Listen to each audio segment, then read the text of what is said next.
그래서 오늘 발표드릴 책은 Six Degrees라는 제목이고, 그러니까 우리말로 번역하기가 좀 애매한데 어쨌든 느낌적인 느낌은 6단계라는 얘기예요. 이 단계라는 얘기는 중간에 이제 우리가 내 친구의 친구의 친구의 친구 이런 식으로 쭉쭉 나갔을 때 6단계만 거치면 전 세계 사람들이 다 내 친구의 범위에 들어온다, 이런 개념을 소개할 때 이제 소개되는 얘기고요. 네.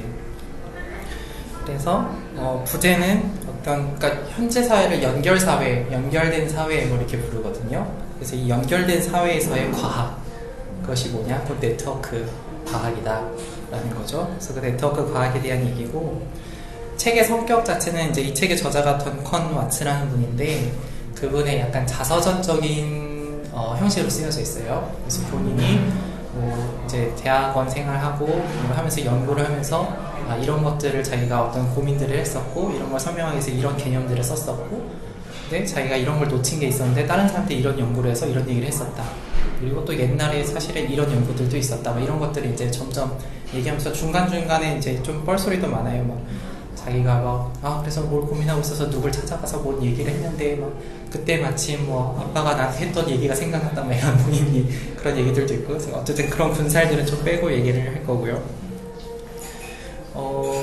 그래서 이 책이 번역은 돼 있어요. 제가 지금 오늘 읽은 건 이제 원서를 읽었는데, 국내 번역된 내용은 스몰 월드라고 번역이 돼 있어요. 스몰 월드. 그러니까 굳이 작은 세상이라고 번역하면 될 걸, Six Degrees라는 걸 스몰 월드로 번역했죠. 마치 작다. 영화 어라이벌을 컨택트로 번역한 것처럼 최악의 번역아니에요. 네, 그렇게 스몰 월드라는 사실 단어도 이 책의 어떤 핵심적인 주제이긴 한데, 어쨌든 네, 그렇게 정편인데 절판됐어요.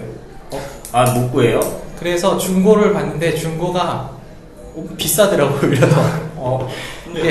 절판되고 나면 나오질 않는데. 그 알라딘 중고 같은데 보면 중고를 팔긴 파는데 그냥 여기서 검색하면 안 나오고요. 네. 근데 더 비싸더라고요, 책이. 단종되면 비싸죠. 네, 이것도 나름 코인. 네, 절판 그런 생각이 있어요. 네. 예전에 뭐였지? 어떤 책이 멈추면서 가격이 올라간 경우들이 많잖아요. 네. 레고가 그런 게 많죠. 레고요? 네. 맞아요. 상품들. 네. 그래서 어떤 건 짜증나서 레고사에서 다시 재판해가지고 떡락하고. 스몰월드 중고 서점에서 한번 찾아봐야겠네요. 네. 꽤 비싸더라고요. 그래서 번역서는 읽지 못했습니다. 네.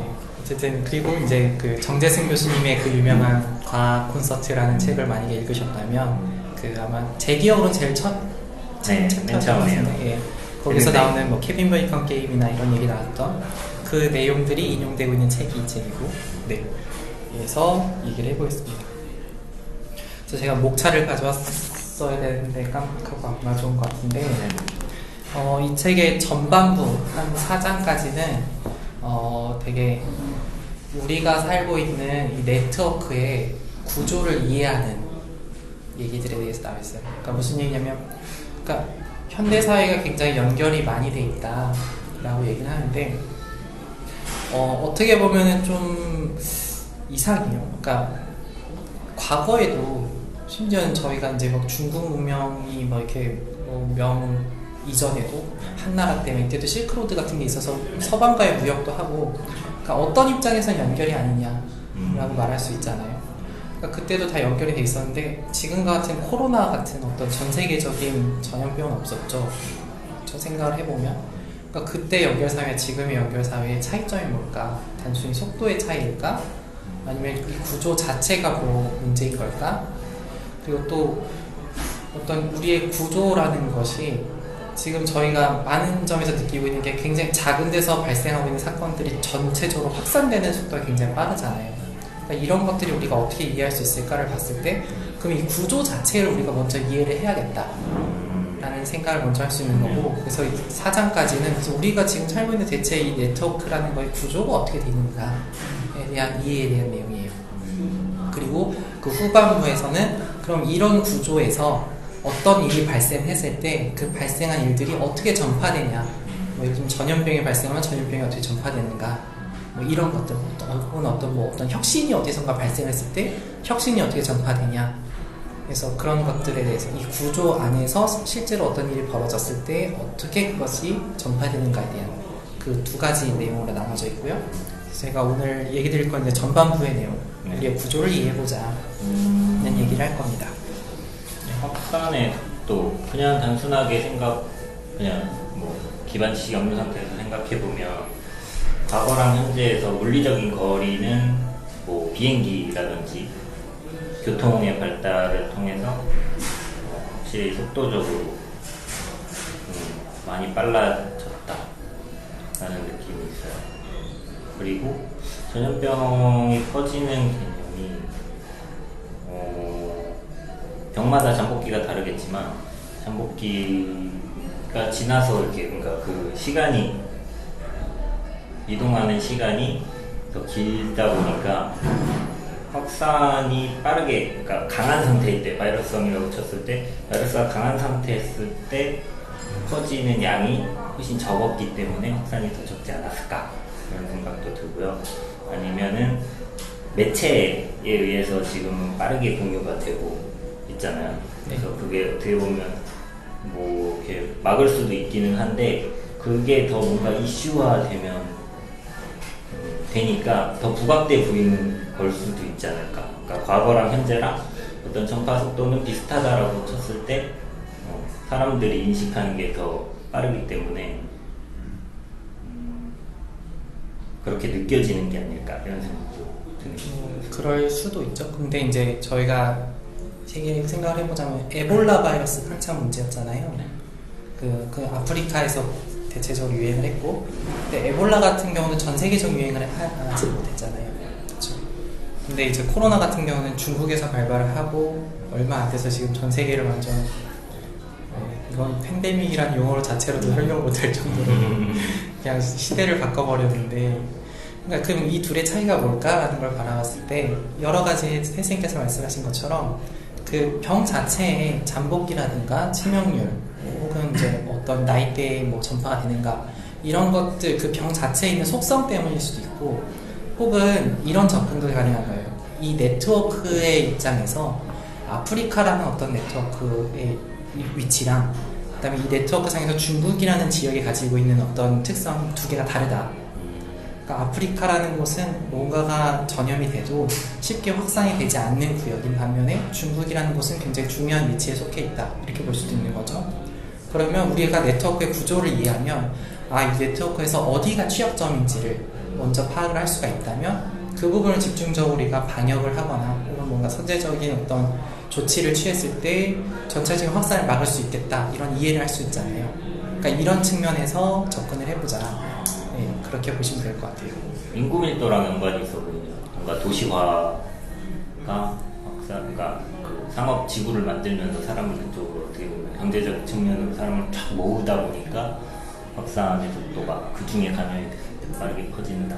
그럴 수 있죠. 근데 이제 또 그렇게 얘기를 해도 인구 밀도는 사실은 중국도 물론 높지만 밀도로 보자면 인도랑 동남아도 굉장히 높잖아요. 그렇죠. 근데 이제 인도 동남아 하면은 보통 이제 황열병, 댕기열, 뭐 말라리아 이런 질병들이 있는데 그런 것들도 또 전 세계적 유행을 잘 못하잖아요. 물론 이제 모기를 통한 매개 감염이란 특수성도 있지만, 그러니까 그런 점들을 보면은 그러니까 뭔가 이제 중국이 뭔가 역할이 다를 수 있겠다 이런 생각을 할 수 있는 거고, 그러니까 이런 것들을 그러니까 우리가 어떤 막연하게 이제 얘기를 해볼 수 있죠. 그러니까 여러 가지들 그 가설을 제시를 하시는 거고, 그런 것들에 대해서 진짜 과학적으로 정량적으로 어떻게 분석을 할 수 있을까? 그것들이 이제 우리가 어떻게 그러면 어떤 언어들로 이해를 하고 얘기를 하고 있는가? 뭐 이렇게 볼 수 있겠죠. 네.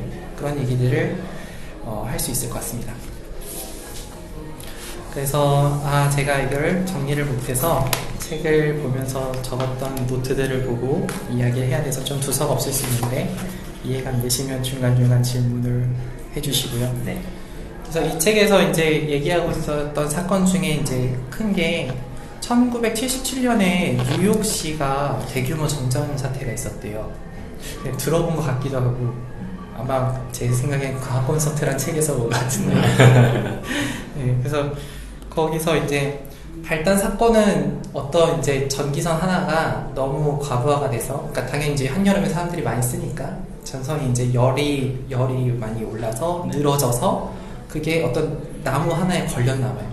근데 그 전선이 파바박 터지면서 문제는 이제 그 전선이 끊기는 순간 다른 전선들에 더 부하가 걸리는 거죠. 그렇죠. 그렇죠? 그러면서 이제 다시 부하가 걸린 다른 전선들에서 이제 또 끊어지고 하다 보니 갑자기 전체적으로 도시 전체가 마비되는 일이 벌어졌다. 그래서 이것이 그러니까 네트워크의 힘인 거죠. 어떤 전체 구조에서, 그러니까 예를 들면 그 전선망 네트워크 같은 경우는 발전소가 5,000개 정도가 되고 전선 같은 경우는 1,500개 정도의 전선들이 있었다고 하는데 그 1,500개 중에 하나가 문제가 있었는데 굉장히 대규모의 정전 사태를 일으킨 거잖아요. 시스템 전체가 내려가는. 그러니까 이런 것들이 과거에는 쉽사리 이해되지가 않았던 현상이죠. 어떻게 보자면 1,500개 중에 하나가 문제를 일으켰는데 전체가 어떻게 몰락이 된다는 건. 그래서 이제 이런 것들이 우리가 어떻게 이해할 수 있을까라고 봤을 때, 그러니까 이 사건의 어떤 그 조사 결과는 굉장히 명백해요. 어떤 일에 의해서 사건이 생겼는가는. 그러니까 한여름에 굉장히 국지적인 데서 대규모의 에너지 소모가 있었고, 그래서 취약했던 어떤 전선 하나가 문제를 일으켜서 연쇄적인 문제를 일으켰다. 근데 사실상 본질적으로 이걸 우리가 이해를 못한 거예요. 왜냐하면 이것이 어떤 구조였기에 이 하나의 사건이 전체적으로 큰 어떤 이런 문제를 만들었는가에 대해서 우리가 이 전체 네트워크 구조를 이해하지 않고서는 이 사건에 대해서는 사실상 이해를 하지 못한 거다. 이런 얘기를 하고 있어요. 예, 그래서 이것이 단순히 어떤 전력망 네트워크뿐만이 아니라 우리 사회는 사실상 모든 것들이 다 연결되어 있는 사회다. 우리 어떤 무역이라든가 그 다음에 인간관계, 요즘 코로나 보면 많이 아시죠? 역각 동성 이렇게 보시면 어떻게 이태원에서 지금 인천을 거쳐 탁구장을 가죠. 네, 이런 것들이 이제 나오고 있기 때문에 우리는 연결사회에 이미 살고 있다라고 얘기를 하는 거고, 그래서 연결사회에서는 어떤 한 가지 그 취약점이 여러 가지로 퍼지기에 굉장히 쉽고, 그럼 이것들이 왜 쉬운가에 대해서 이해를 해보자. 네, 그러기 위해서 네트워크의 구조에 대한 이해가 필수적이다 라는 거고요. 그러면 이제 이런 네트워크 시스템의 특징이 뭐냐면 우리가 개별적인 네트워크를 구성하고 있는 개별적인 요소들은 굉장히 잘 이해를 하고 있어요. 예를 들면 발전소는 잘 이해가 되고 있어요. 얘네들은 이렇게 이 정도 하면 이 정도 출력이 나오고 이 정도 이상이 되면 고장이 난다. 그리고 전선들도 이 정도가 되면은 얘네가 열을 받아서 얼마나 늘어날 거고 얼마 이상이 되면 얘네가 끊어질 거고, 뭐 각각 개별적인 요소들은 잘 이해를 하고 있으나 이 개별적인 요소들이 이루고 있는 전체적인 그 구조는 이해를 못하고 있다. 그러니까 이것은 굉장히 어렵다라는 거죠. 네. 그래서 그런 것들을 우리가 이제 복잡성이라고 얘기를 해요. 어떤 개별적인 단순한 요소들이 모여서 단순성에 합하고는 다른 어떤 뭔가 추가적인 것들이 발현되는 그런 것들을 복잡성이라고 하고, 그러니까 뭐 예를 들자면 이제 인간 두뇌 같은 경우도 그러니까 뉴런 세포 하나하나는 굉장히 잘 이해하고 있거든요. 뉴런이라는 건 어떤 그 수상돌기에서 뭔가 이게 신경 절단 물질이 오면은 딱 받아가지고 이제 난 흥분했어 이러고서 이제 신호를 발화를 하고 그 신호를 발화하면서 다시 이제 말단해서 다시 신경 물질을 보내고, 그래서 이 하나의 단위는 굉장히 잘 이해하고 있지만 이 뉴런이 전체가 이루어서 만들어내고 있는 현상, 뭐 의식이라든가 그렇죠? 우리의 감정이라든가 우리 여러 가지 뭐 기억이라든가 인격성이라든가 이런 것들에 대해서는 이해를 못 하잖아요.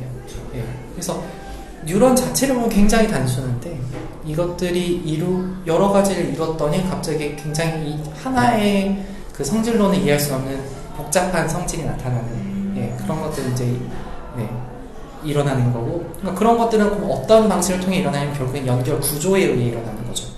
네. 무슨 얘기인지 알겠죠? 그러니까 저희가 어떤 사람이 기억이 좋다라는 건 그 사람이 좋은 뉴런을 갖고 있다기보다 좋은 연결 구조를 가지고 있는 거죠. 그렇죠. 그래서 그런 복잡성이라는 건 사실은 어떤 네트워크의 구조에 의해 발현되는 것일 수 있다라는 거고, 그래서 그런 복잡성을 이해하기 위해서는 우리가 네트워크의 구조를 공부하는 것이 중요할 수 있다라는 거죠. 네. 흥미가 생기십니까? 네. 그래서 이제 물리학에서 유명한 얘기 중 하나가 있어요. More is different. 그러니까 많다는 건 단순히 많은 게 아니라 다르다. 이걸 좀 더 이제 잘 풀어서 설명하자면 정량적으로 많은 것이 질적 차이를 유발한다. 거거든요. 어? 예, 그러니까 more라는 건 다르죠. 물론 적은 것과 많은 건 다른데 어떻게 다르냐면 양적 차이잖아요, 사실은. 근데 different라는 건 뭘 말하냐면 양적 차이가 질적 차이까지도 유발한다는 거예요. 예를 들면 이제 물 같은 거 보시면 물 분자 하나는 누가 물 분자 하나를 이렇게 던져놓고 이게 액체예요, 고체예요? 이렇게 물어봤을 때 이거는 물 분자인데요? 라고 말하면 당신은 학원 가서 자격이 없습니다. 이러면서 학생한테 모른다라면 어떻게 해요? 이러면서 이제 구박을 받을 수 있는 거 아니에요? 근데 이제 정의할 수 없잖아요. 그렇죠? 근데 물 분자가 여러 개가 모이면 물 분자 하나로는 설명할 수 없는 복잡성, 질적 차이가 나타난다는 거예요. 물이나 얼음 같은 어떤 그런 질적 변화를 유발하기도 하고. 네. 결합 구조에 따라 이제 구분이 되는 거죠. 거기서 이제 결합 구조뿐만이 아니고 더 다양한 어떤 물리적 특성들이 있죠. 이렇게, 예. 굉장히 그러니까 그 상호작용의 어떤 형질에 따라서도 달라질 수가 있는 양태에 따라서도 달라지는 거고. 네. 요즘 인간관계에 막 이런 관계적인 측면에 좀 관심이 있다 보니까 막 그런 쪽으로 다 이해되는 것 같아요. 지금 아까 몰 디퍼런트라고 얘기한 것도 뭔가 되게 의미심장한 게 이 모임에 사람이 많아지는 게 어떻게 보면 그 질을 올리는 개념이 될 수도 있겠구나. 쉽게 이해가 되는 것 같아요. 그 다양성이 좋은 결합을 가지게 되니까 좋은 결과를 내는 게 되게 자연스럽게 느껴져요. 네. 코멘트 좀 하세요. 저는 그냥 이런 뭔가의 스타일 자체가 네. 일단 끝까지 들어보고 얘기하는 스타일이라 중간에 치고 들어오고 이런 스타일이 아니고 그래서 제가 발표할 때도 좀 중간에 이렇게 질문하고 그런 게 사실 좀 부담이 되긴 했거든요. 아, 누가 물어보면요? 예. 왜냐하면 물어보면은 제가 그 내용에 대해서 몇 초만 있으면 그 내용을 얘기할 건데 이렇게 딱 물어보고 이러면은 약간 좀 뭐라고 해야 되지, 흐름 끊긴다고 해야 되나 그런 것도 있긴 한데 일단 제 스타일 자체도 그냥 끝까지 듣고 생각하고 있다가 다 얘기하면 그거 물어보고 이런 스타일이라고 중간에 좀 치고 들어가거나 그런 스타일이 아니라서 그래서 할 말이 없다는 얘기를 하고 계신 겁니다. 할 말이 없다기보다는 더 들어야겠다 좀. 네. 근데 발언자도 좀 쉬어야 된다고 생각하진 않아요? 아니, 호흡이 필요하잖아요. 그거는 이제 말하는 사람이 알아서 조절하겠죠. 그러니까 이게 말하다가 이게 뭔가 다음 부분으로 너무 빠르게 진행을 하면 뭔가 소통하는 느낌도 좀 줄어들고, 그죠? 그러니까 중간에 다음 부분을 이렇게 보고 있는 텀이 있다고 치면 그 안에서 뭔가 좀 이게 필요하다고 생각하진 않아요? 그러니까 이제 그거는 말하는 사람이 해야 될 거라고 생각을 해서요. 그러니까 끊어 들어간다는 거는 어떤 이야기를 하고 있을 때 그 어떤 중간에 막 이거 궁금하다고 탁 튀어 들어가는 게 아니라 중간에 어느 정도 중간중간에 쉼표가 있잖아요. 네. 그럴 때는 괜찮잖아요. 네. 그거를 말하는 사람이 어떻게 준비했냐에 따라 달라지겠지만. 그래서 지금 쉼표라고 느껴서 지금 그거에 대한 생각을 여쭤보고 있고 그거에 대한 시간을 드리고 있잖아요. 네. 그래요? 네. 그러니까 본인 생각이 뭐 있는데 얘기를 안 하는 거라면 지금 시간을 드리고 있으니까 얘기를 하시면 좋겠다라는 거예요. 근데 스타일은 그렇지가 않다라고 계속 얘기해라 이렇게 하지 말고 지금까지 이야기를 들었잖아요. 구조에 대한 부분에 대해서. 아니면 제가 여기 일단락 되는 부분에서 질문 하나를 드릴게요. 너무 좋은 것 같아요. 네. 그래서 무슨 얘기인지 알겠죠? 그러니까 어떤 양적인 차이가 질적인 차이를 일으킨다. 그래서 이제 결국에는 그런 얘기를 왜 하냐면, 그러니까 어떤 내가 뉴런을 공부하는 사람이라면, 그러니까 뭐 뉴런 학이 있겠죠. 뉴런 같은 어떤 신호를 줘야 어느 정도 발화가 일어나나, 뭐 분급 같은 건 어떻게 일어나나, 뭐 이런 그런 걸 연구하는 사람이 있겠는데 그 사람이 뇌를 연구할 수는 없다는 거예요. 혹은 의식을 연구할 수는 없다는 거예요. 예. 그러니까 각각의 어떤 규모에 따라서 또 다른 학문적 접근이 필요하다. 그러니까 우리가 아무리 개별적인 어떤 것들에 대한 이해가 잘 돼 있어도 그것들이 이루고 있는 구조 전체를 이해하기 위해선 또 다른 학문이 필요하다. 그 얘기를 지금 하고 싶은 거고, 그래서 예로 말하는 게, 예를 들면 우리가 지금 세상에는 사실 유물론이 대세죠. 네.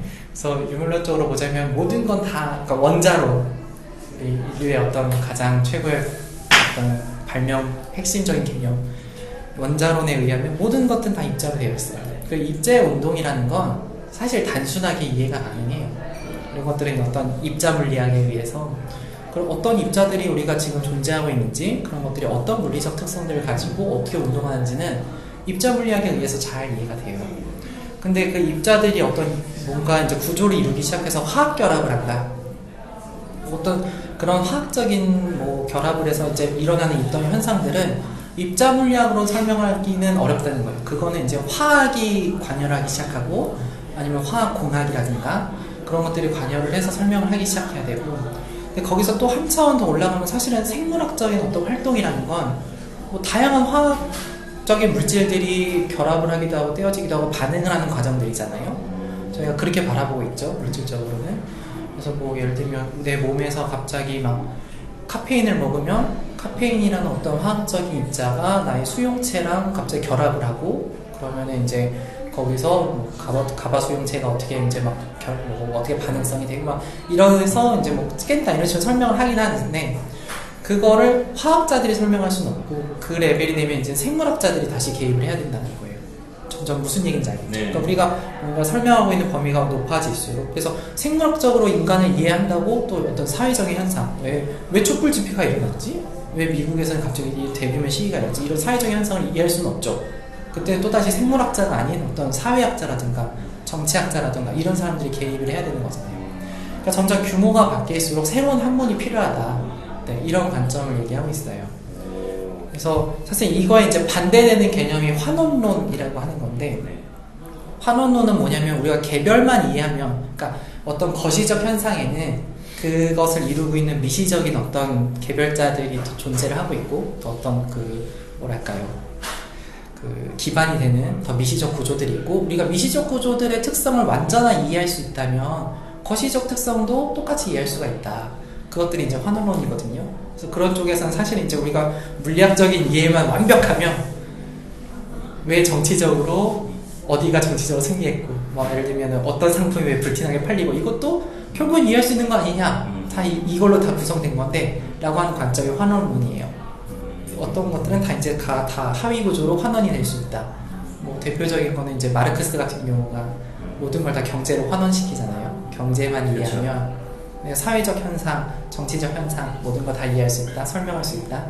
네, 그런 것들에 대비되는 반대적인 입장이죠, 이쪽은. 그래서 우리가 비록 개별자를 아무리 잘 이해해도 그것들의 구조가 일어나서 생겨나는 어떤 새로운 복잡성이라는 것은, 그것을 새롭게 이해하기 위한 학문이 필요하다. 그래서 그 학문이 네트워크 과학이다. 네, 이런 얘기를 하고 있는 겁니다.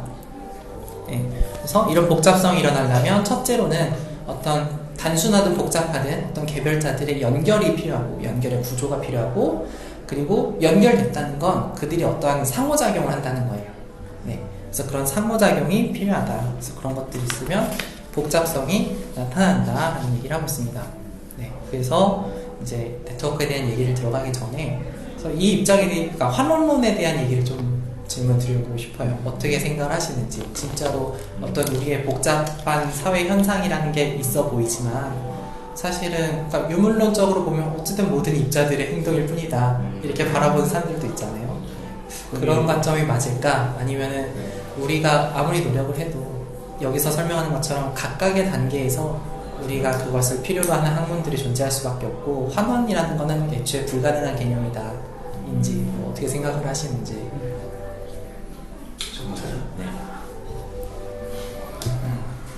요즘에 그 뭐냐, 좀 비슷한 그런 내용의 매체들을 좀 많이 파했거든요. 거기에서 약간 좀 비슷한 얘기들이 계속 오고 갔는데, 말씀해주신 대로 그런 미시적인 부분을 다 안다고 해서 이런 이런 복잡한 시스템을 전부 다 설명할 수 있다고 생각하지는 않거든요. 대강 어떤 의미냐면은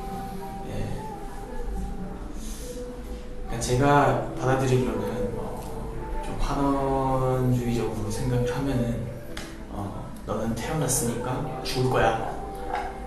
거의 이 정도로 좀 되게 너무 단순화시킨다고 해야 되나? 너무 그러니까 너무 그 어떤 현상을 바라봤을 때 너무 0과 1 이런 구조로 계속 판단하려고 하는 게 아닐까 그런 생각을 좀 많이 했거든요. 그래서 이 복잡한 시스템 안에서 그런 미시적인 그런 데이터들이 어떻게 창발이 이루어져서 어떻게 나아갈지는 그거는 예측하기가 힘들고 거기에서 말씀하셨던 것처럼 많은 그러니까 양과 질이라고 표현하신 것처럼 많은 어떤 시도 횟수가 발생했을 때 다양한 결과물들이 나오고 거기에서 어떤 결과물들은 좀 더 뛰어날 수 있고 어떤 결과물들은 안 좋을 수 있고 이런 것들이 계속해서 만들어져 나간다 뭐 그런 얘기들을 좀 많이 접하고 있었고요. 그래서 되게 의도치 않았지만 되게 좀 뭐라고 해야 되나 반가운 그런 주제의 말씀이었고 흥미롭게 잘 듣고 있습니다. 그래서 지금 두 가지를 놓고 어떤 쪽에 가깝냐고 물어보신 거예요. 환원론적으로 하나를 이해함으로써 전체를 이해할 수 있다는 것과 아니면은 하나가 이렇게 단계적으로 다른 것이다.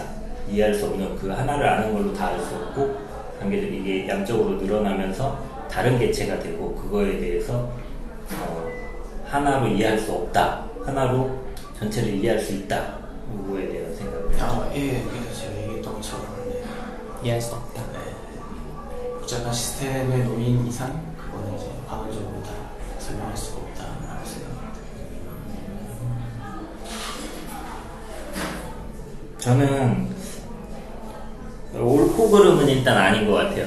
어떤 게 맞냐 틀리냐 견해죠, 견해. 네, 맞다, 세상을 바라보는 어떤 견해. 그러니까 개인적으로는 당연한 거고 그냥 사회적으로 봤을 때도 좀 그렇다고 생각하고 그냥 개인적으로 사람들이 이 전반적인 걸 이해하는 데 있어서는 환원론적인 부분이 필요하다고 생각해요. 그래서 뭔가 좀 큰 그림을 보고서 개별적인 걸로 들어가는 그런 순서가 존재할 거라는 생각이 들어요. 그래서 환원론적이 맞다라고 할 수는 없지만 환원론적 접근은 되게 좋다고 생각을 하고 있고 그거를 기반으로 그렇게 다르다고 생각하는 부분들을 개별적으로 학습하면서 뭔가 이렇게 좀 뚜렷해질 수 있다고 생각합니다. 어떤 복잡성을 이해하는 좋은 도구가 될 수 있다. 그쵸, 그럴 수 있죠. 그러니까 극단적 입장은 사실은 복잡성이라는 건 우리가 아무리 이 미시적 구조를 이해해도 절대 이해할 수 없다라는 입장인 거거든요. 환원론의 한쪽 반대쪽 극단은 그런 입장이세요 혹시? 살짝 그런 느낌이긴 해요. 전혀 개별적인 이해로는 거시적인 복잡성이라는 걸 이해하는데 아무 도움이 안 된다. 그 복잡성이 어느 정도의 복잡성이냐에 따라 달라지긴 하겠는데. 근데 태쌤은 그렇지는 않고 도움이 된다는 입장이신 거고요. 저 숫자를 알고 더하기 빼기를 배움으로써 더하기 빼기를 이게 반복하면서 곱셈이라는 게 탄생을 하는 거고 이렇게 기초 단계를 이해를 함으로써 이렇게 그 상위 단계를 이해할 수 있는 이런 이게 환원론적 관점인 것 같아요. 그러니까 기본 숫자를 알므로써 이렇게 관점에서 이해할 수 있고 더 앞으로 나가면 달라질 수 있지만 화학도 이제 화학교를 알므로써 이게 어떻게 조합이 가능하고 이런 걸 이해할 수 있게 되잖아요. 그래서 이런 쪽은 굉장히 체감적으로 애초에 배우기도 그렇게 배운 것 같고 사람들이 대체로 지지하는 부분도 그쪽이라고 생각을 해요. 네, 근데 저도 다만 중간에 듣다 보니 네. 듣다가 보니까 아리스토텔레스 철인정치가 플라톤의 철인정치 딱 떠오르면서 그래 철학적으로 자기가 모든 걸 이해했다고 생각하고 이걸 확대해가지고 하나에서 시작해서 확대를 해간 거잖아요. 그리고 이제 국가의 정치를 어떻게 하면 이상적이다라고 표현을 하고 실제로 시행을 했지만 결국에 그 큰 거에 대해서 본인이 이해하지 못하게 되고 정치적인 부분을 이해하지 못하고 실패를 하게 됐잖아요. 그런 걸 생각해 보면 그게 꼭 맞다라고 할 수는 없다. 어느 규모가 선인지는 모르겠지만 우리가 개개인의 학습적인 부분에서는 분명히 환원론적 관점이 굉장히 유효하지만 그렇지만 옳다고 할 수는 없다. 네. 사실 태쌤의 의견에 되게 많이 공감을 하는 게 저도 요즘 사람들을 보면 굉장히 환원론적 관점에 사로잡혀 있다는 생각이 많이 들어요. 되게 굉장히 그러면서 뭐랄까 그러니까 뭔가 이런 것들 있잖아요. 어차피 인간도 그냥 동물에 지나지 않아. 어차피 인간도 그냥 물질이 그냥 뇌라는 것도 물질이 이렇게 왔다 갔다 하는 거에 지나지 않아. 뭐 아니면 뭐 주식 같은 것들은 복잡한 어떤 현상들이 일어나도 어차피 사람들이 이런 욕심이 있어서 그래. 그러니까 굉장히 개별적인 요소들로 간 후에 그 개별적인 요소의 단순성을 가지고 설명을 하려는 그것도 태쌤이 말씀하신 것처럼 사실 이제 그렇게 함으로써 복잡성을 우리가 피하고 그래서 복잡성을 이해할 수 있는 어떤 단순성의 어떤 첫 기반을 다질 수 있는 도구가 되기 때문에 그렇게 하려는 경향이 있는 것도 사실인 것 같은데 저는 사실 개인적으로 환원론의 반대쪽 극단에 있거든요. 윤쌤처럼 사실 환원론이라는 건 우리의 착각이 아닐까. 어떤 사실 물리학자들이 이런 환원론적 관점을 가지기도 해요. 가지기 쉬울 것 가지기 같아요. 쉽죠, 사실. 물리가 제3의 학문이다라고 생각하면서 나에게서 다 파생된 거. 약간 그런 오만도 있고. 나는 그쵸. 그 화학까지 거 뭐. 하위 학문을 내가 다 이해할 수 있다. 슈레딩거 방정식 풀면 되는 거 아니냐. 뭐 이런. 네. 있을 것 같아요. 그런 오만도 사실 조금 있기도 하고, 좀 이렇게 물리학의 태생 자체가 뉴턴이란 사람이 시작함으로써 천체의 모든 움직임, 너네가 천체를 관측해가지고 지동설을 얘기하고 싶어? 내 방정식 하나로 다 설명 가능해. 이런 어떤 환원적인 관점, 그러니까 오만하다. 보편성을 설명하기 위해 환원적인 관점들을 취했던 그 태생적인 그런 것도 있고.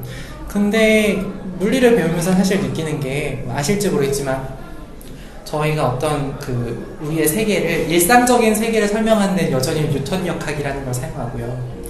근데 천체적인 규모를 설명할 때는 아인슈타인의 상대성 이론이 들어가야 돼요. 그리고 굉장히 미시적인 구조로 들어갈 때는 양자역학을 사용을 해야 되는데 상대성 이론하고 양자역학이 서로 모순되는 점이 있어요. 그리고 정확히는 양자장동역학이긴 한데 그러니까 서로 모순되는 부분이 있어서 물리학 자체에서도 환원주의가 통하지 않아요. 그러니까 그게 맞다면 우리가 양자역학, 양자장론 이런 것들을 완벽하게 이해하면 그걸 쌓아서 어느 정도 규모 이상이 되면 뉴턴 역학처럼 보이기 시작하고 더 규모 이상이 되면 상대성 이론이 보이기 시작해야 되는데 그런 것들이 물리학 자체에서도 쌓아지지가 않아요.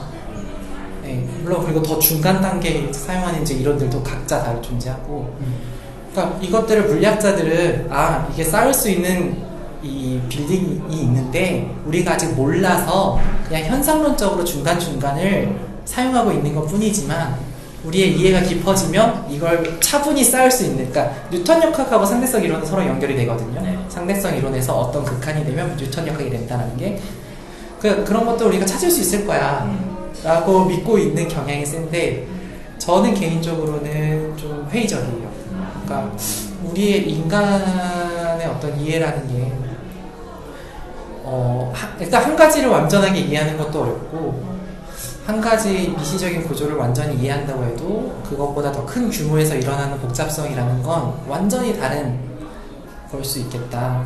그래서 이쪽에서의 우리가 생각할 수 있는 어떤 접근 방법이라는 건 완전히 다를 수 있겠다라고 생각을 하거든요. 그래서 사실상 둘은 완전히 단절제일 수 있다. 네. 좀 그런 생각을 하고 있어요. 어느 정도 수준에서 둘은 완전 단절되어 있다라는 생각. 왜 그렇게 생각하세요? 근거가 뭐예요?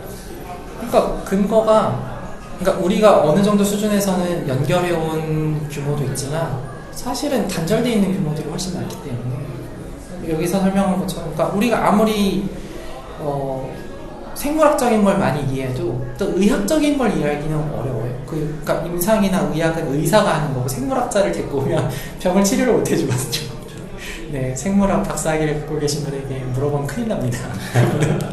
네, 그러니까 우리가 지금 살고 있는 어떤 현상을 봤을 때 귀납적 추론으로 모든 것들이 단절돼 있어요. 사실상 제가 보기에는. 그러니까 우리의 어떤 근데 지금 예시는 그거잖아요. 약간 연결이 안 돼 있다기보다 그 사람이 그 지식 그냥 기반 지식에서 이 부분을 그냥 공부를 하지 않았거나 몰랐던 거지. 그 그냥 학문적인 것만 놓고 봤을 때 분명히 연관성이 있잖아요. 생물학자가 의학을 포괄할 수는 없지만 그 두 개의 연관성은 확실히 존재하잖아요. 그러니까 뭐 비유를 들자면 저희가 예를 들면 게임 같은 거를 프로그램을 한다 라고 하면 프로그램이라는 건 굉장히 단순한 거잖아요. 되게 몇 가지 규칙들이 있고 그냥 규칙들을 나열하는 거거든요. 알고리즘이라는 건. 그리고 사실 더 기본적인 그 규모로 가면 사실 0과 1을 어떻게 쓰고 어떻게 지울까 이거뿐이에요. 그러면 이제 우리가 모든 미시적인 걸 이해를 했지만 막상 우리가 게임이라는 걸 바라볼 때는 0과 1을 이해하는 건 아무 도움이 안 돼요. 게임을 이기는 데 있어서. 그 새롭게 나타나는 어떤 가치라든가 어떻게 우리가 새롭게 정의해야 될 무언가가 더 상위 규모에서는 나타날 수밖에 없다는 거예요. 제 생각에. 뭐 그렇게 해석하면 되게 물리가 최상위 학문이 아니라 최바닥 학문이 되는 거 아니에요? 아니죠. 그러니까 제 생각엔 모든 학문은 개별적인 거고 물리학 내에서도 사실은 상대성 일어나고 양자역학은 좀 개별적인 것 같아요. 서로가 그냥 저희는 약간 광박이거든요. 둘이 어떻게든 합쳐야 되는데 안 합쳐지는 게 물리학의 어떤 최고의 난제야 이렇게 바라보고 있는데 개별적일 수도 있겠다. 이 규모에선 그냥 이거 우리 잘 쓰고 이 규모에선 이걸 잘 쓰는 게 나을 수도 있겠다. 물론 이렇게 단순하게 말하기에는 좀 이제 안 풀리는 문제가 있으니까 블랙홀 같은 경우는 사실은 둘이 만나야만 되는 지점인데 그런 것들을 좀 설명하기 위해서는 이제 이해가 필요한 지점도 있지만 그러면 모든 걸 포기하고 블랙홀에만 맞는 새로운 어떤 기술법을 찾는 게 나을 수도 있겠다. 뭐 이런. 네. 우리 그래야 되지 않을까? 연결을 찾고 있는 거 아니에요? 실질적으로 연구를 한다는 것 자체가 상호간의 연결을 찾으려는 노력인 것 같은데 지금까지 그거를 독립체로 인정을 해버리면 뭐지? 연구의 가치가 너무 뚝 떨어지는 느낌이라고 해야 되나? 뭐 그렇게 생각하실 수도 있는데 그러니까 예를 들면 심리학 같은 경우를 보면 우리는 심리학이라고 굉장히 큰 범주로 얘기하는데 보통 심리학 하면 저희 프로이트를 떠올리는데 네. 그렇죠. 근데 그쪽뿐만 아니고 그러니까 임상심리학이라든가 뭐 뇌과학도 사실은 심리학에 들어가기도 하고 그 다음에 뭐가 있지? 아무튼 종류가 굉장히 다양하거든요. 그런 것들이 사실은 서로의 영역을 어떻게 보자면 그러니까 우리가 이거 언어의 문제인데 항상 심리학이라는 언어를 묻긴 했지만 사실은 각자가 독립적 학문이에요. 어떤 입장에서 보자면. 근데 우리가 물리학에 대해서는 그렇게 바라보질 않는 거죠. 물리학은 상대성 이론이 있고 양자역학이 있으면 독립적인 학문이다라는 느낌보다는 얘네들은 물리학의 범주 안에 있으니까 연결돼야 되는데 왜 안 되지? 이렇게 바라보잖아요. 예. 근데 사실 심리학에서는 프로이트의 해석도 가능하고 어떤 다른 실험 심리학적 해석도 가능하고 내각적인 심리학적 그런 해석도 되고 이것들이 독립적이라고 보거든요. 네. 그러니까 물리학자가 보기에는 과학이 아닌 거잖아요. 그래서 그렇게 말하는 오만한 물리학자들이 많지만 다수가 그렇게 생각하는 것 같긴 한데 저는 그렇게 생각하지 않고 저에게 어떤 학문에 대해서 너무 근대적인 관점으로 바라보고 있지 않나. 학문이라는 게 어떤 그러니까 근대와 같이 왔기 때문에 근대적인 관점을 보는 게 아닌가. 그래서 과학 철학자 중에 이제 제 성함이 지금 좀 약간 헷갈리는 장하승 교수님인가 하시는 분이 그러니까 결국 과학이라는 것도 우리가 다원주의로 가야 되지 않냐라는 말씀을 하시거든요. 과학이라는 게 화학이 있으면 화학 내에서 모든 것들이 다 유기적으로 연결해서 완전히 이렇게 이해가 돼야 되라기보단 이렇게도 설명할 수 있고 저렇게도 설명할 수 있는 거야. 이런 설명엔 이런 장점이 있고 저런 설명엔 저런 장점이 있으니까 우리가 둘 다 끌고 가보자. 이런 주장을 하시기도 하거든요. 되게 희망적이기도 하네요. 어떻게 보면. 되게 인적이긴 하고 사실은 그러니까 과학이라는 게 절대 진리다라는 관점을 포기해야 된다는 거죠. 우리가 어떤 환원주의에 목을 매는 이유는 일단 세상이라는 어떤 실체가 있고 실체를 이해할 수 있는 진리가 존재한다고 생각하기 때문이에요. 그렇다면 그 진리는 연속적으로 이어져 있어야 되잖아요. 그렇다면 우리가 연속적으로 이어진 진리를 찾을 수밖에 없고 그것은 과학이 찾아낼 거야 라는 믿음이 있어서 그래요. 그렇죠. 근데 그것에 대한 불신을 하면 과학은 사실 진리와는 아무 상관이 없어. 현상을 설명하는 도구일 뿐이야 라고 바라본다면 양자역학은 미시적인 현상을 설명하는 도구고 상대성이론은 거시적인 현상을 설명하는 도구야. 각자 들고 가자 이렇게 얘기할 수 있다는 거예요. 그러니까 뭐 어떻게 보자면 부정적일 수도 있고 어떻게 보자면 우리가 그러니까 학문이라는 걸 바라보는 관점 자체를 이제는 좀 포스트 모더니즘적으로 바꿔야되지 않냐 그런 느낌도 있어요. 네. 예. 어떻게 보면 되게 지적 평등이 이루어질 수 있겠다라는 생각도 들고 네. 지금은 어떤 단계적으로 학문을 배우고 그거를 얼만큼 깊이 이해하고 있느냐 이런 걸로 이제 어떻게 지적 우위를 어떻게 나누잖아요. 네. 근데 그런 개념이 어떻게 보면 네. 사라지고 네. 네. 그죠?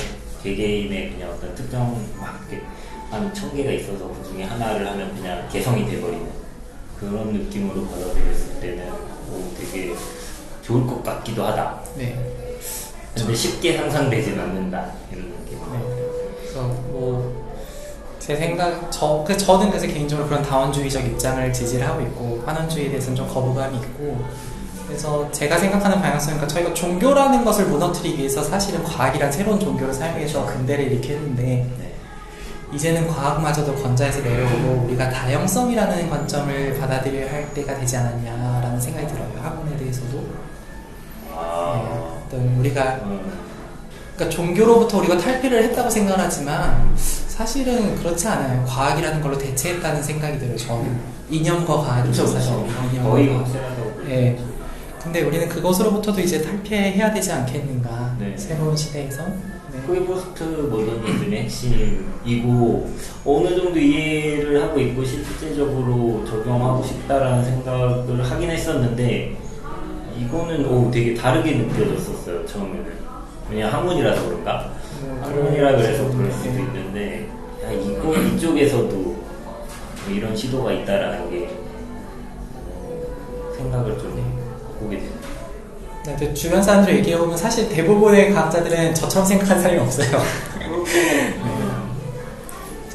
네. 저는 이제 그러니까 그리고 사실 이건 과학하고는 다르게 이제 과학 철학이죠. 과학을 바라보는 관점이고 과학 철학적으로 저는 좀 그렇게 그쪽이 맞지 않나? 라고 생각하고 있는 편이에요. 근데 되게 중요할 것 같은 게 개별 학문으로 인정한다고 해도 거기에 도달하기까지의 어떤 교양이라는 느낌이랄까? 그 공통 지식이 있을 것 같기는 하거든요. 그럼 그쵸 어느 정도 선을 어디에 둘까가 책이라는 걸 피하기는 어렵죠. 그 선이 어디일까라는 어디에 둬야 하는가라는 부분이 또 애매한 것 같기도 해요. 그거를 사실 하고 들어가면 약간 인간의 본성을 탐구하는 개념이 되지 않을까. 안 그러면 진짜 뭐 기계적으로 심는 지식이면 뭐 배움의 정도의 차이가 생겨버리잖아요. 네. 되게 본성이 되게 중요해질 것 같다라는 느낌이 들어요. 이쪽으로 가면. 그래서 그냥 경험적인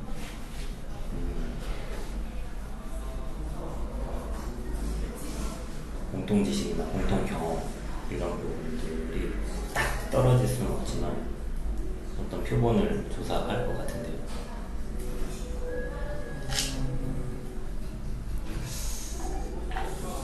그럴 수도 있죠. 근데 이제 어쨌든 제가 항상 과학자로서 제가 항상 우려하고 있는 건 요즘의 추세는 어느 학문이나 과학이라는 거에 발을 이렇게 대려고 발을 얹으려고 해서 다 사회학도 사회과학이 되고 싶어하고 그렇잖아요. 모든 것들이 다 무슨 과학이 되고 싶어하고 근데 막상 과학들은 과학이라는 단어가 안 붙는데 물리학, 화학, 생물학 그런데 뭐 정치과학, 사회과학 그래서 근데 그런 거에 대한 이제 우려인 거죠. 우리가 왜 굳이 과학이라는 것을 어떤 진리에 가장 가까운 학문으로 두고 여기에 과학이라는 것에서 환원주의적인 관점으로 모든 걸 이해해 주길 바라면서 다른 학문들을 거기에 비교를 하는가.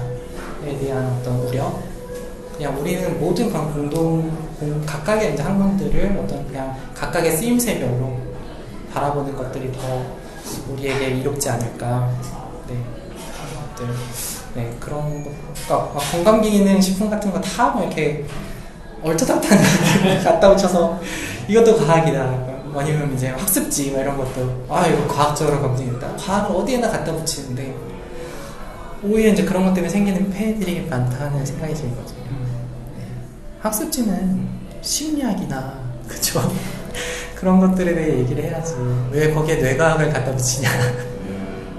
그것들 다 이제 어떤 환원주의로부터 온 산물들인데 그런 것들은 사실은 우리에게 크게 도움이 되지 않는다라는 그런 우려들이 있어요. 그리고 사실 그렇지 않다라는 믿음이 있죠. 이런 것들은 그냥 개별적인 거고 독립적인 거지.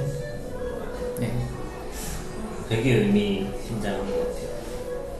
그러니까 지금 얘기를 하다 보니까 오히려 반대로 어떤 탈과학적인 부분을 생각하다 보니까 그쪽도 어떻게 보면 하나의 극단으로 보인다는 생각이 들어요. 저 사실 저의 입장은 굉장히 극단적이죠. 그러니까 예시를 들었던 아까 과학을 붙인다라는 거는 사람들이 그만큼 합리적이거나 논리적인 거에 신뢰를 하고 있다라는 걸 전제하기 때문에 그런 표현들을 사용하는 거잖아요.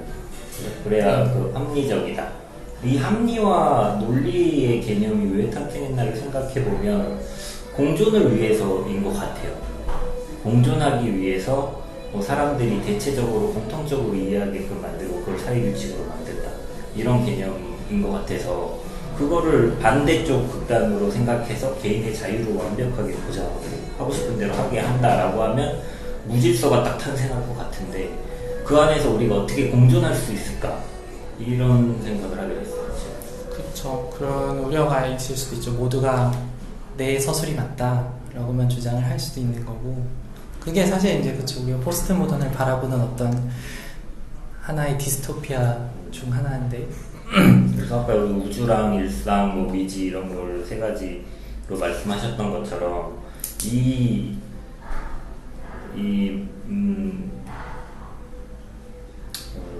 환원적인 측면과 이런 논리적인 측면이 이것도 인정을 해줘야 된다고 생각이 좀 사실 이제 말씀하신 게 맞아요. 네. 그렇긴 한데 근데 저는 어쨌든 지금의 현상 자체가 이미 너무 극단이다라는 생각을 가지고 있고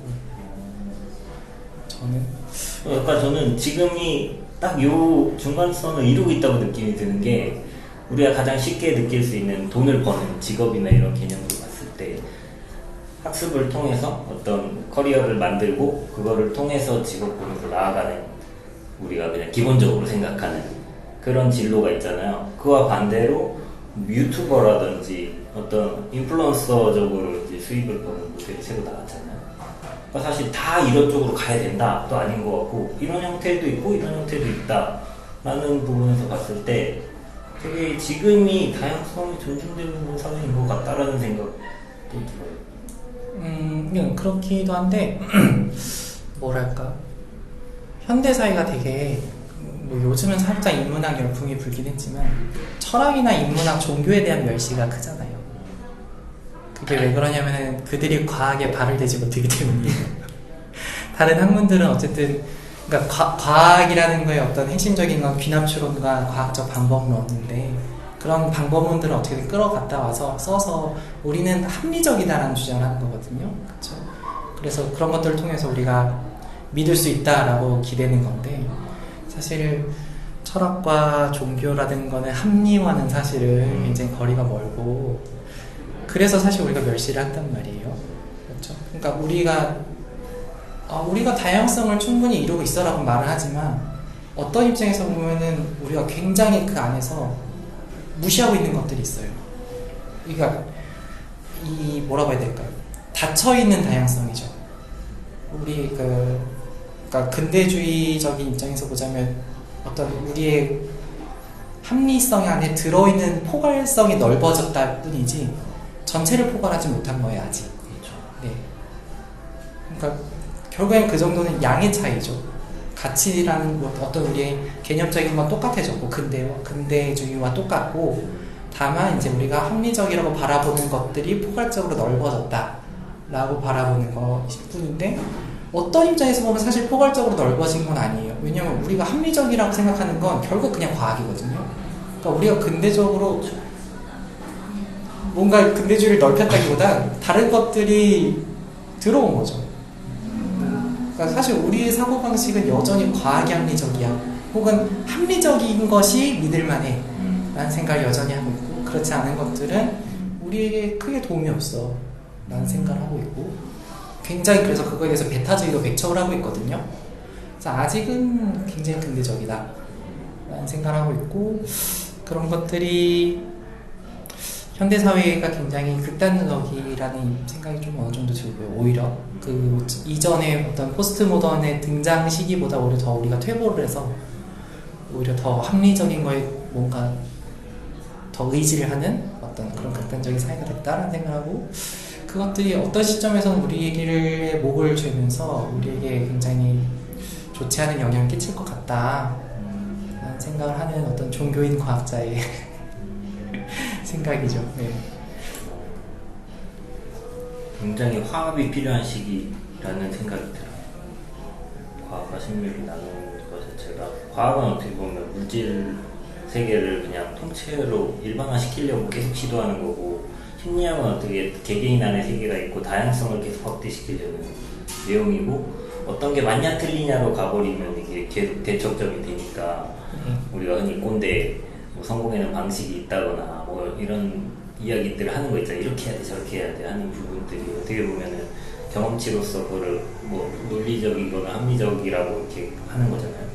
근데 개개인마다 다르고 나는 그렇게 생각하지 않아 이렇게 해서 지금 아직은 싸우고 있는 입장인 것 같은데, 사실 개개인적으로 생각해보면 이런 성취를 이루고자 하는 사람들은 관계가 좀 파괴된다 그래야 되나?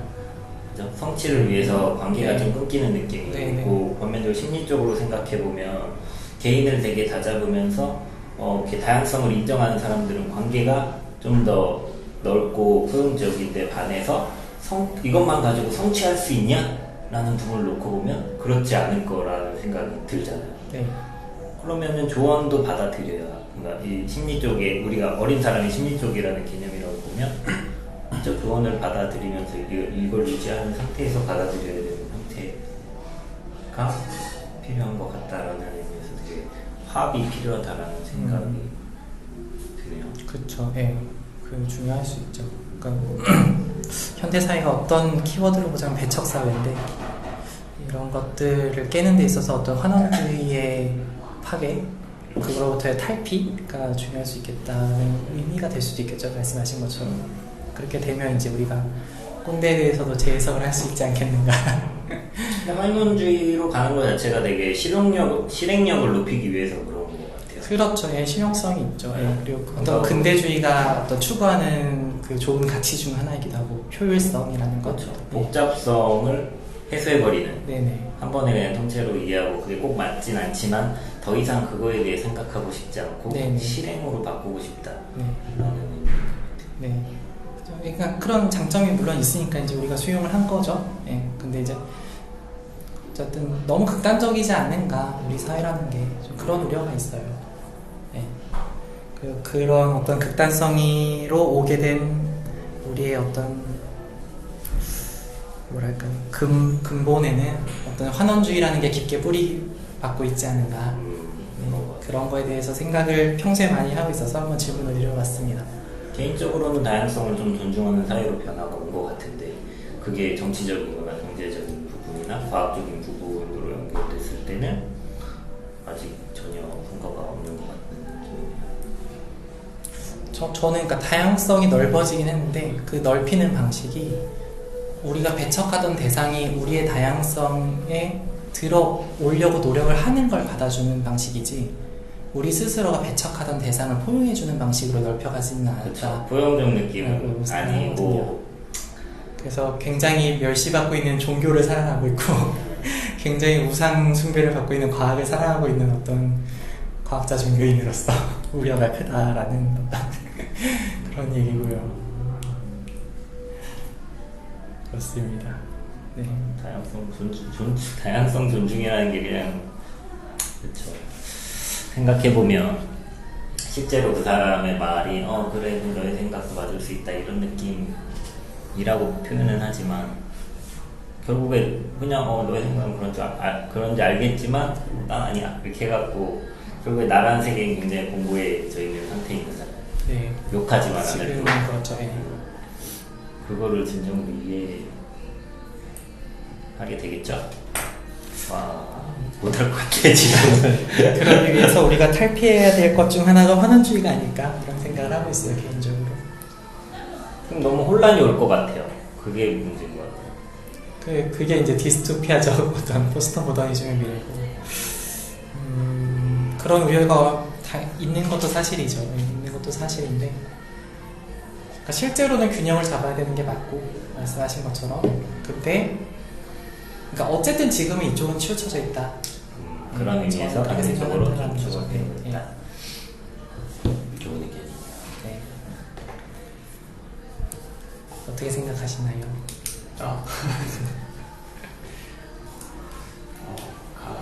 듣다 보니까 또 생각이 나는 게 환원주의적인 사고를 배척한다는 말씀은 맞나요? 그러니까 앞으로 나아가야 변해야 할 방향이 환원주의에 너무 지나치게 와 있으니까 이 환원주의를 좀 배척해야 된다는 그런 의견이 맞나요? 제 생각은 제 개인적인 생각은 저는 현재 좀 잘 되고 있는 것 같다라는 느낌. 그래서 저는 그 환원주의를 배척해야 한다는 그 생각도 어떻게 보면은 환원주의에서 생각하는 그런 방식으로 생각하는 게 아닐까 그런 메타 환원주의.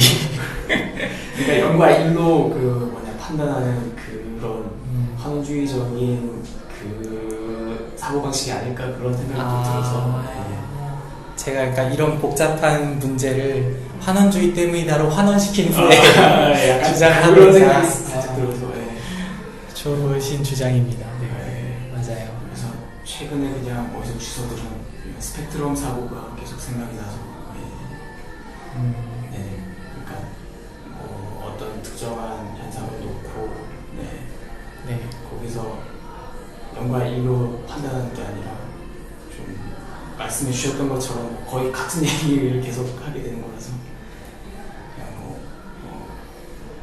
그냥 영과 일로 딱 나눠서 판단하는 게 아니라 이런 쪽에서 나타나는 현상, 저런 쪽에서 나타나는 현상 다 같이 포용하고 아울러서 특정 상황을 설명하고 이런 식의 사고가 좀 더 보편화되지 않을까 그런 생각을 좀 했거든요. 그리고 그것은 환원주의와는 상관이 없다.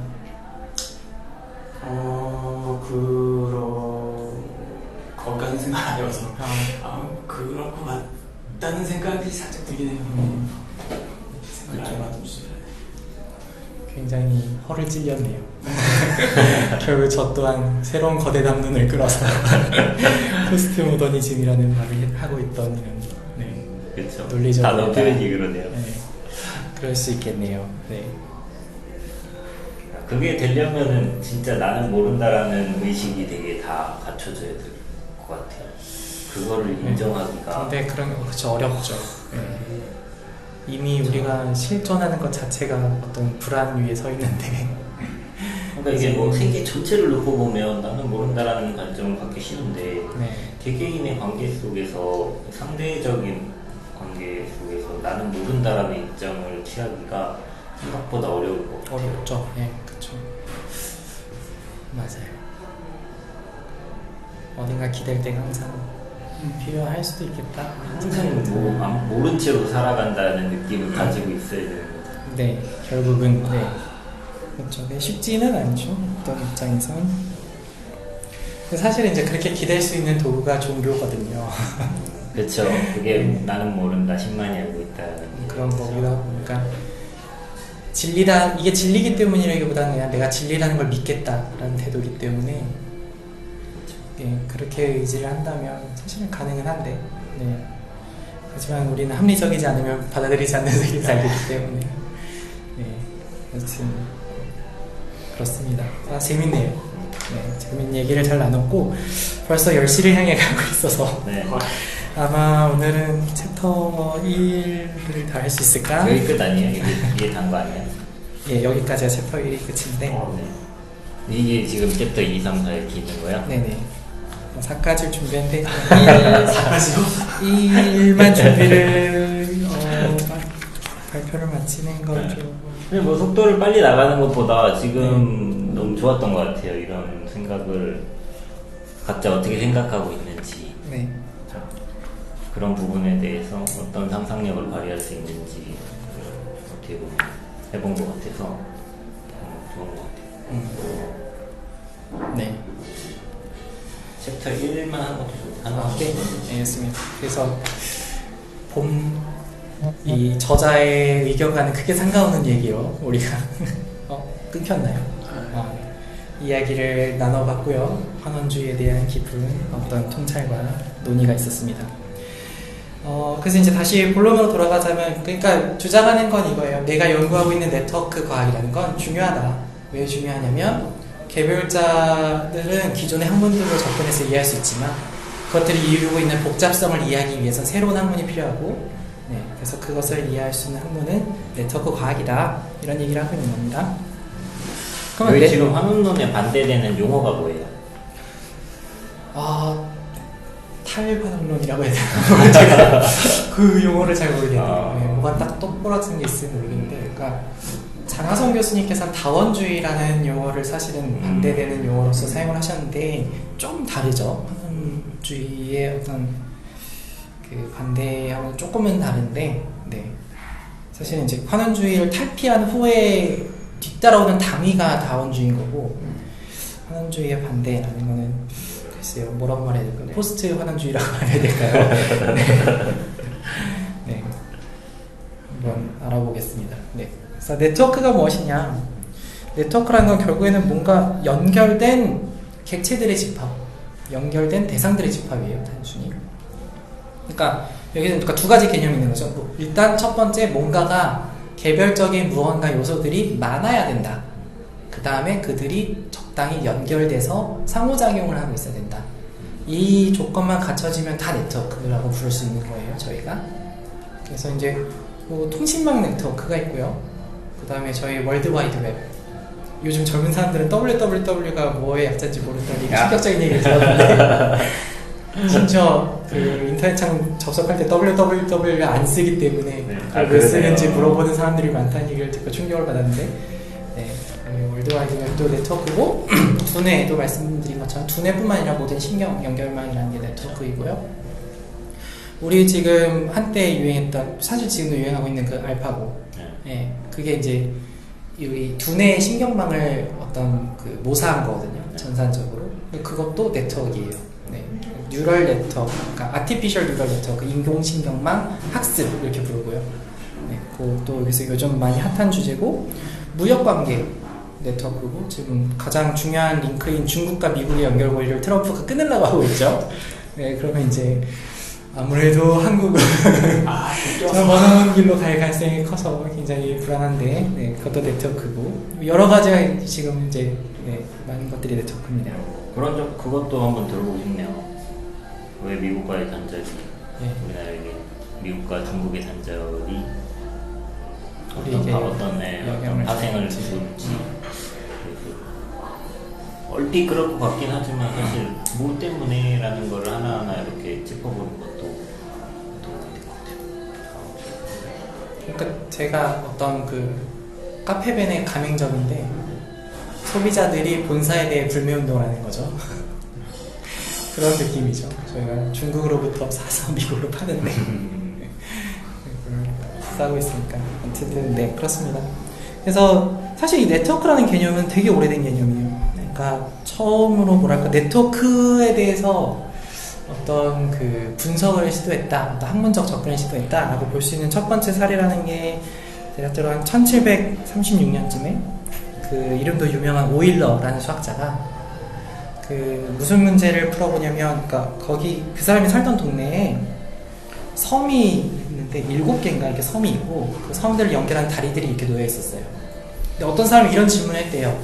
각각의 다리를 한 번씩만 건너서 7개의 섬을 다 방문할 수 있어요? 라는 질문을 했어요. 그게 오늘날에는 한붓 그리기 문제라고 그쵸. 얘기했어요. 그쵸? 네.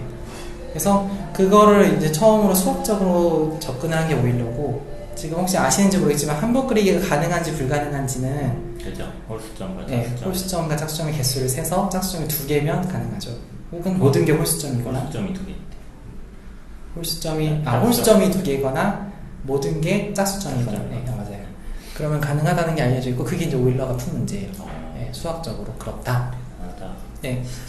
그래서 네트워크에 대한 거는 뭐 굉장히 오래된 건데, 왜 이제 와서 새삼스럽게 이게 중요해지냐라고 하면, 이 고전적인 네트워크 문제는 첫째로는 이 네트워크 상에서 발생하고 있는 어떤 동력학들을 고려하지 않았다는 거예요.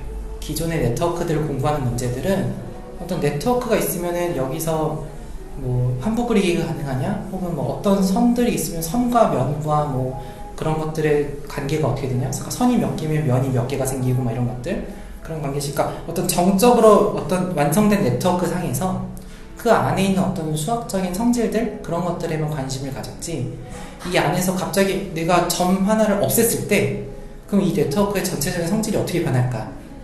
그러니까 예를 들면 어떤 그림이 있는데 내가 거기서 선 하나를 지우면 이게 한국 그리기가 될까요, 안 될까요? 이런 것들, 그런 것들에 대한 질문들은 안 했다는 거예요. 혹은 뭐 여기서 어떤 점에서 뭐 어딘가 이동을 하기 시작할 때 내가 어디서부터 출발해야 전체적으로 다 빨리 훑는데 가장 빨리 훑을 수 있을까?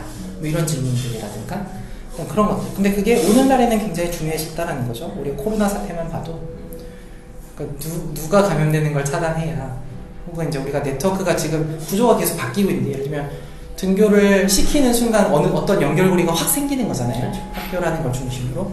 그럼 이런 연결고리가, 그러니까 네트워크 자체도 변하고 그 네트워크를 타고 뭔가 이동하는 무언가도 있어요.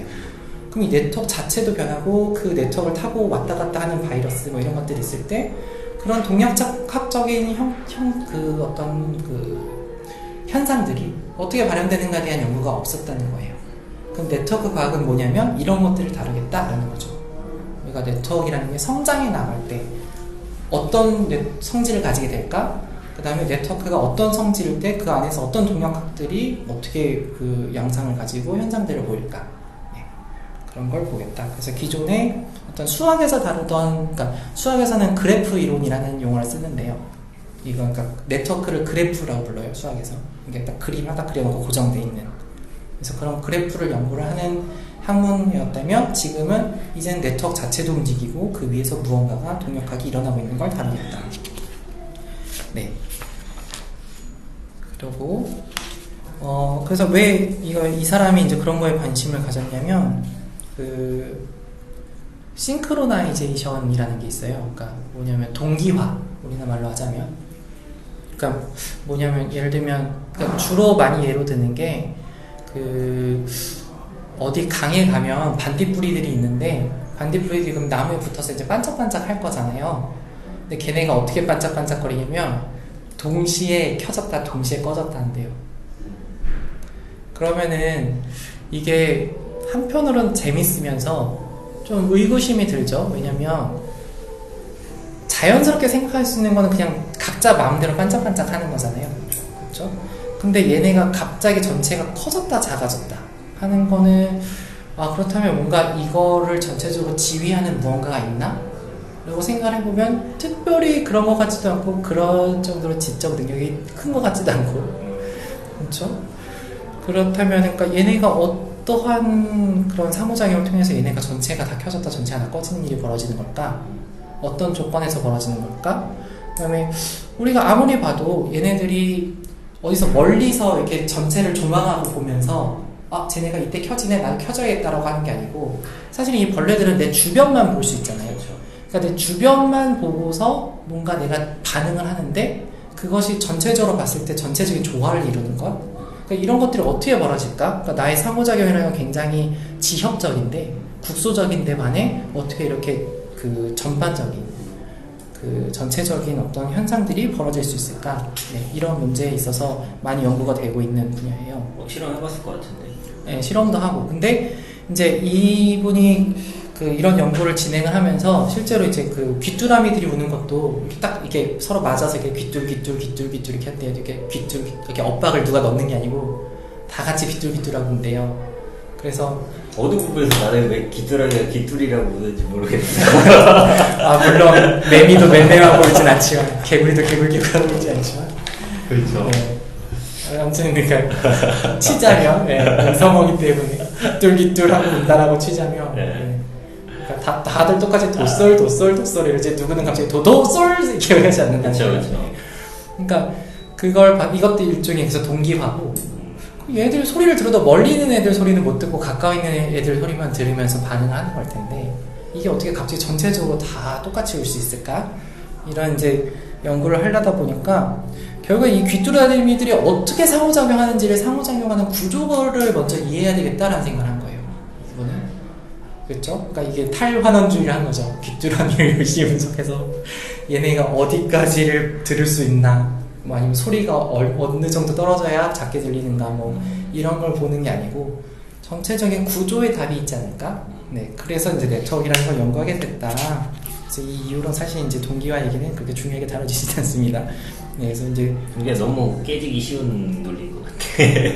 그러니까 한 가지 접근 방법인 거죠. 네.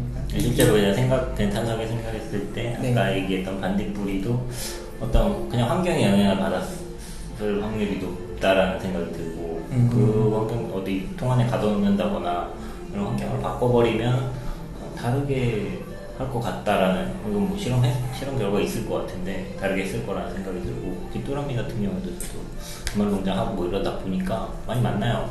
분명 소리를 동시에 내진 않아요. 아 그렇죠. 그러니까 사실은 리듬이 있어요. 네 맞아요. 뜰 하면 뜰 약간 이런 느낌 있잖아요.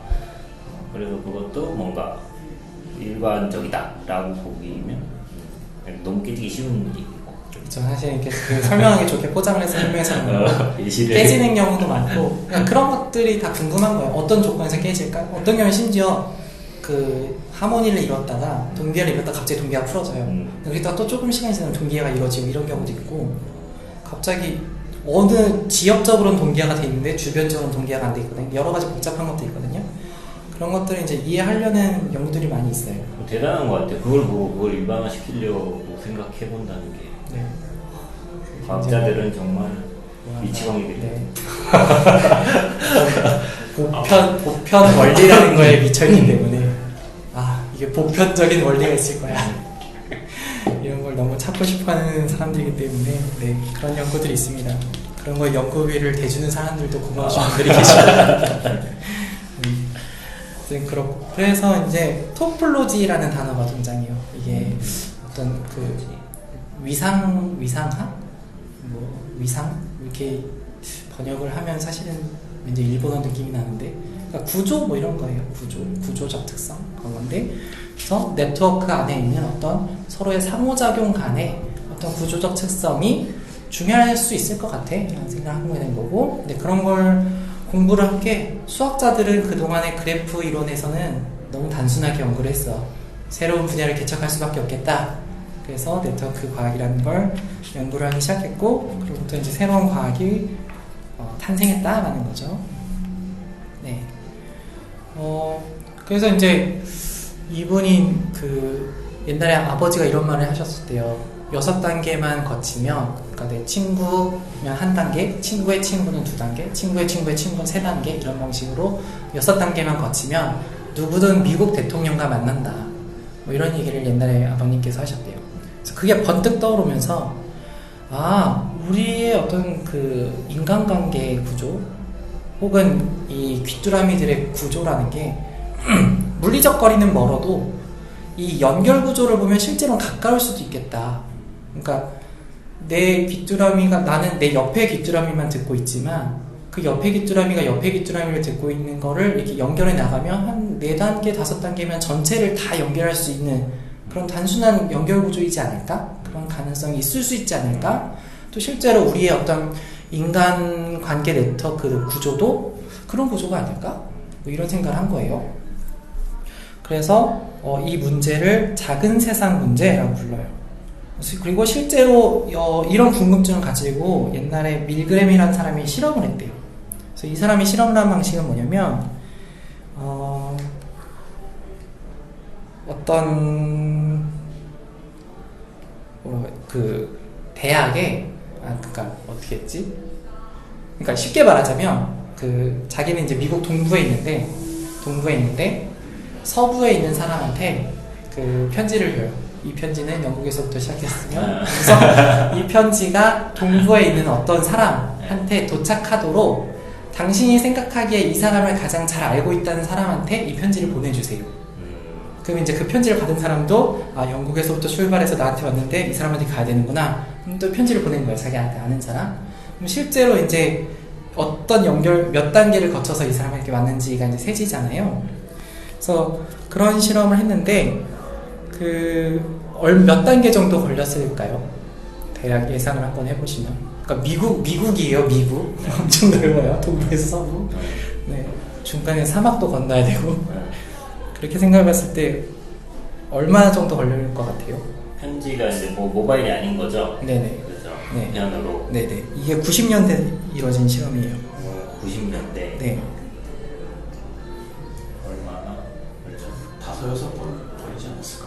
횟수를 묻는 거예요? 기간을 묻는 거예요? 횟수 몇 번 편지가 전달됐을까요?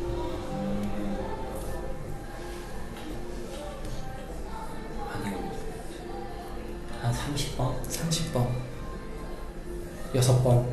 근데 그건 사실은 제가 이거를 6단계 문제로 말했기 때문에 편견이 있었던 게 아닐까요? 예, 그 생각이 나서 대충 그 정도 걸리지 않았을까? 저는 그 연결고리에 되게 다른 이해를 하고 있어서 그게 제가 얼핏 기억으로는 6단계로 가려면은 한 사람당 약 120명의 관계가 있어야 되고 그 관계 내에서도 카테고리를 넘어가는 사람들이 분명히 존재를 해야 가능한 방식으로 알고 있거든요. 그래서 그냥 연결했을 때는 딱 그 대상이 명확하게 그것도 6단계라는 게 거기에서 그 사람 그 베스트 라인을 통했을 때 6단계라는 거지 이게 그냥 내 친구의 친구의 이런 식으로 하면 사실 한참 걸릴 거라고 생각하거든요. 네, 그렇죠. 그래서 실제로 사람들한테 물어봤을 때는 평균적으로 한 몇백 번 정도라고 대답을 했대요. 그러니까 테슨도 굉장히 그것도 짧게 언더에스티메이션 한 거죠. 굉장히 적게 추측을 하신 건데 실제로는 6번 정도 걸렸대요. 6번보다 좀 더 많이. 예. 그러니까 이 문제가 그러니까 지금은 사실은 우리가 얼핏 우리의 세상이 굉장히 가깝다라는 느낌을 하고 있는데 우리가 실제 90년대에 살았다면 물론 이제 그때는 해외여행이 자유롭지가 않았던 시대이긴 한데 자유로웠나? 90년대가? 아무튼 그 기점으로 좀 자유로워졌던 것 같긴 한데 만약에 뭐 미국에 있는 누구한테 편지를 보내는데 얼마나 걸릴까라고 물어보면 굉장히 1000번 정도는 걸리지 않을까? 이렇게 예상을 했을 수도 있잖아요. 우리가 한국 살아서 그럴 수도 있겠다. 그럴 수도 있는데 사실은 미국의 동부랑 서부라는 것도 90년대면 진짜 굉장히 먼데 또 불구하고 6단계가 조금 넘게 걸렸다. 그래서 그런 점에서 굉장히 이제 새로운 어떤 현상을 나타내주고 우리가 실제 살고 있는 세상은 이렇다라는 것. 네. 근데 문제는 뭐냐면 이 현상이 굉장히 이해하기가 어렵다는 거예요. 어떤 입장에서? 왜냐하면 그러니까 단순하게 설명하면 이렇게 얘기할 수 있어요. 아까 테스님께서 말씀하신 것처럼 만약에 한 사람이 100명의 친구를 알고 있다. 그 다음에 그 100명의 친구가 또 100명의 친구를 알고 있다. 그리고 그 100명의 친구가 또 100명의 친구를 알고 있다. 이미 100만, 거기서 다시 100명이면 이미 10억? 이제 그 정도면 거의 전 인류의 60%를, 그러니까 7분의 1 이 정도를 커버를 하고 있으니까 그 정도면 그래요. 한 6, 7이면 거의 다 포괄적으로 포함하고 있네 라고 언뜻 생각하면 할 수 있잖아요. 네. 그래서 이런 식의 네트워크를 우리가 그 트리 구조라고 해요. 그러니까 나무처럼 내가 딱 맨 위에 있고 내 밑에 100개가 쭉 뻗어나오고 각각의 100개에서 또 100개가 쭉 뻗어나오고 그래서 만약에 우리가 살고 있는 네트워크가 이런 트리 구조라면 6단계라는 걸 이해할 수 있어요. 근데 문제는 뭐냐면 우리가 실제로 경험에서 느끼는 네트워크의 구조는 내가 100명을 알고 내 친구가 100명을 알면 그중 8, 90명은 겹친다라는 거예요. 네. 이게 이제 이쪽 용어로는 클러스터링이 잘 돼 있다. 그러니까 클러스터화돼 있다. 클러스터라는 용어는 요즘 많이 쓰죠. 컴퓨터 용어예요.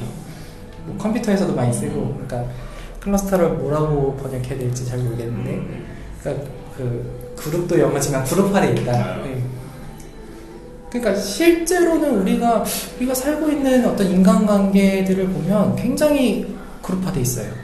실제로. 그러니까 트리 구조하고는 너무 멀게 생겼는데, 근데 굉장히 만약에 그룹화가 돼 있다면 이거를 연결해가지고 저 멀리 있는 누군가에 전달한다는 게 굉장히 오래 걸려야 되거든요. 아무리 내가 친구가 100명이 있어봐야 그 중에 90명끼리는 그냥 어중이 떠중이 이렇게만 모여있는데, 거기서 왔다 갔다 해봐야 그냥 여기서만 왔다 갔다 하고, 실제로는 뭐 멀리 있는 어딘가를 알고 있는 건 10명 정도밖에 없다라고 치면은, 그러면은 이게 이제 60여 명이 되려면은 적어도 한 뭐 20단계 뭐 이 정도는 가야 되니까, 대략적으로. 그래서 이런 것들이 이제 굉장히 우리의 일상적인 경험하고는 괴리가 되어 있다는 거예요. 근데 왜 6단계가 가능한 거지? 우리는 굉장히 그 그룹화가 되어 있는데, 클러스터화가 되어 있는데, 그래서 이런 점에서 어떤 그 6디그리 프로블럼, 그러니까 6단계 문제라는 게 관심을 끈 거죠. 네. 그럼 이런 것들을 우리가 어떻게 해야 설명이 가능할까? 혹은 이런 구조라는 게 어떻게 해야 형성이 가능할까? 네. 이런 설명을 이제 앞으로 2, 3, 4장에 걸쳐서 할 겁니다. 네. 그래서 이제 핵심적인 게 이 스몰 월드 문제, 그러니까 작은 세상 문제, 라는 것들을 이해하기 위해서 우리 네트워크를 끌어다가 설명하는 거고요. 네, 그 이후에 이제 5장 이후에서는 그런 작은 세상 네트워크에서 어떤 문제가 발발했을 때 어떻게 전파가 되는가, 이런 얘기들을 할 겁니다.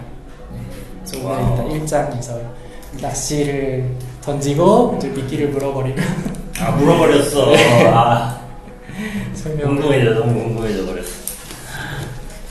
우와, 궁금하다. 방사 구조에서도 6단계가 가능한가?